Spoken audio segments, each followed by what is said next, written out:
کوئی ہے؟ میری مدد کرو، میں یہاں پھنس گئی ہوں۔ ملکہ نے کہا، شہزادی، یہ کوئی عام لاکٹ نہیں، یہ جادوئی لاکٹ ہے۔ ایک دن شہزادی عائشہ اپنے محل کے خوبصورت باغ میں ٹہل رہی تھی۔ باغ کے آخر میں ایک بہت گھنا جنگل شروع ہوتا تھا، جسے سب خاموش جنگل کہتے تھے۔ بادشاہ نے عائشہ کو محل میں آتے ہی سختی سے منع کر رکھا تھا کہ وہ کبھی اس جنگل کی طرف نہ جائے، کیونکہ وہاں سے اکثر عجیب آوازیں آتی تھیں۔ عائشہ باغ میں ایک خوبصورت تتلی کو دیکھ رہی تھی کہ اچانک اس کی نظر ایک بہت ہی انوکھے پھول پر پڑی۔ وہ پھول عام پھولوں جیسا نہیں تھا۔ جیسے ہی عائشہ نے اس پھول کو چھونے کے لیے اپنا ہاتھ بڑھایا، پھول کے اندر سے ایک ننھی چمکتی ہوئی جادوئی چڑیا نکلی۔ وہ چڑیا ہوا میں اڑنے لگی۔ عائشہ اس جادوئی منظر میں اس طرح کھو گئی کہ اسے بادشاہ کی نصیحت یاد ہی نہ رہی، اور وہ اس چمکتی ہوئی چڑیا کے پیچھے پیچھے خاموش جنگل کے اندر چلی گئی۔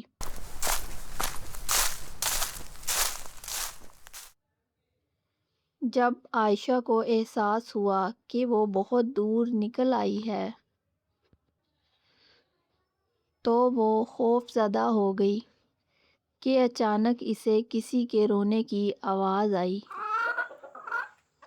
کوئی ہے؟ میری مدد کرو، میں یہاں پھنس گئی ہوں۔ عائشہ کا دل دھک دھک کر رہا تھا۔ وہ قدم با قدم اس کی سمت بڑھنے لگی۔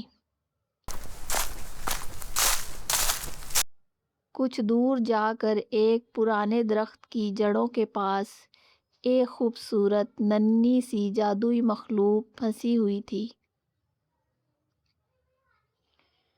عائشہ اسے دیکھ کر حیران ہو گئی۔ عائشہ نے کہا، کیا تم ایک پری ہو؟ ننھی پری نے روتے ہوئے کہا، ہاں، میرا نام سحر ہے، میں اس جنگل کی جادوئی پری ہوں۔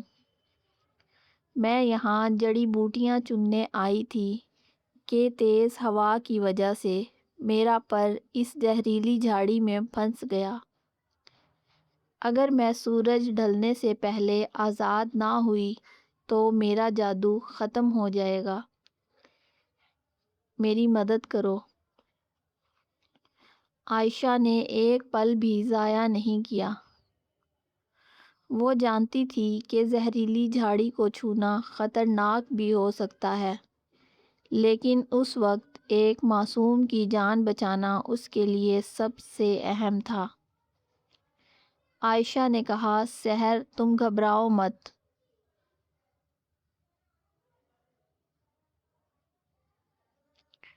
عائشہ نے احتیاط سے پری کو نکال لیا۔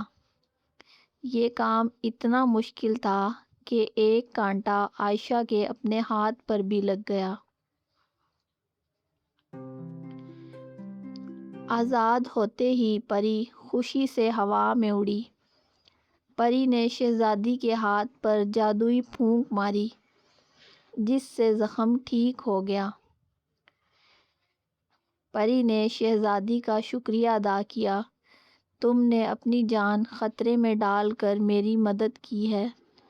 تم واقعی اتنی ہی نیک دل ہو جتنا میں نے تمہارے بارے میں انسانوں کی دنیا سے سنا تھا۔ پری نے کہا، عائشہ، تم نے میری جان بچائی ہے، کیا تم میرے ساتھ پرستان دیکھنا چاہو گی؟ شہزادی عائشہ نے خوشی سے کہا، ہاں ضرور۔ سحر نے ہوا میں ایک منتر پڑھا۔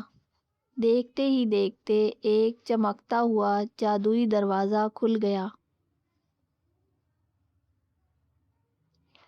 سحر اور عائشہ دروازے سے اندر داخل ہوئیں۔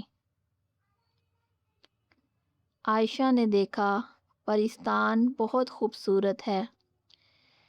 یہ انسانوں کی دنیا سے بالکل الگ تھا۔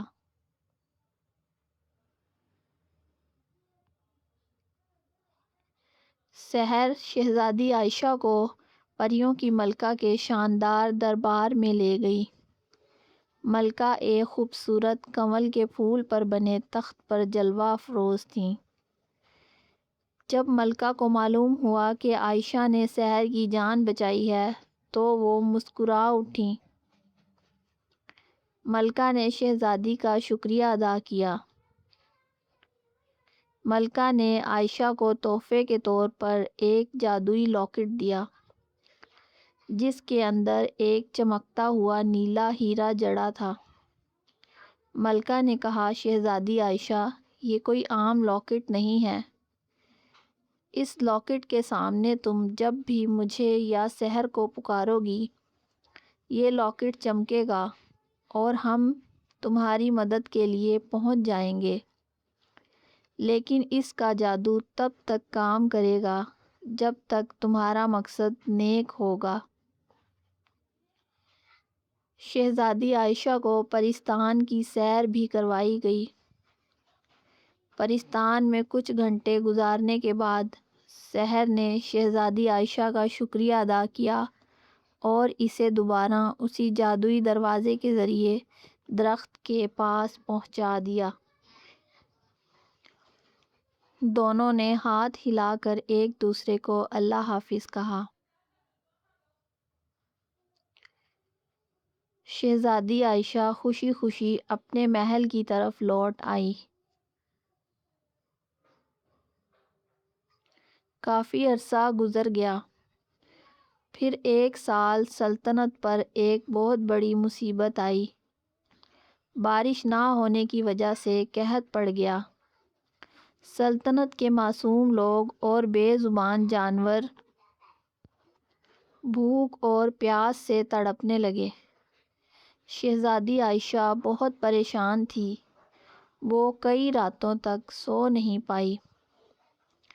ایک رات اچانک اندھیرے میں اس کی نظر اپنے لاکٹ پر پڑی۔ اسے سالوں پہلے پریوں کی ملکہ کی کہی ہوئی بات یاد آئی۔ اس نے لاکٹ ہاتھ میں پکڑ کر پری سحر کو آواز دی۔ سحر فوراً حاضر ہو گئی۔ اس نے کہا، پیاری عائشہ، مت رو۔ سحر نے آگے بڑھ کر عائشہ کے آنسو پونچھے۔ شہزادی نے پری کو ساری بات بتائی۔ سحر نے عائشہ کا ہاتھ پکڑا اور دونوں ہوا میں اوپر اڑنے لگیں۔ سحر نے اپنی جادوئی چھڑی گھمائی اور سب پریاں ان کی مدد کرنے آ پہنچی۔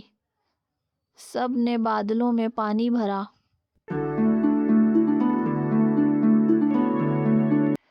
اگلی صبح بارش ہونے لگی۔ چند ہی لمحوں میں سوکھی زمین ہری ہو گئی۔ پوری سلطنت میں خوشی کی لہر دوڑ گئی۔ بادشاہ اور شہزادہ بھی حیران تھے۔ تب شہزادی عائشہ نے اپنے گلے کا لاکٹ دکھایا اور پری، سحر اور پرستان کی پوری کہانی سنائی۔ بادشاہ نے اپنی بہو کے سر پر ہاتھ رکھا۔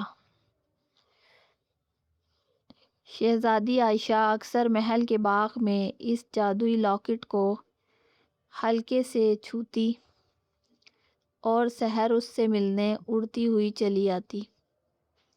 دونوں باتیں کرتی اور ایک دوسرے کو کہانیاں سناتی۔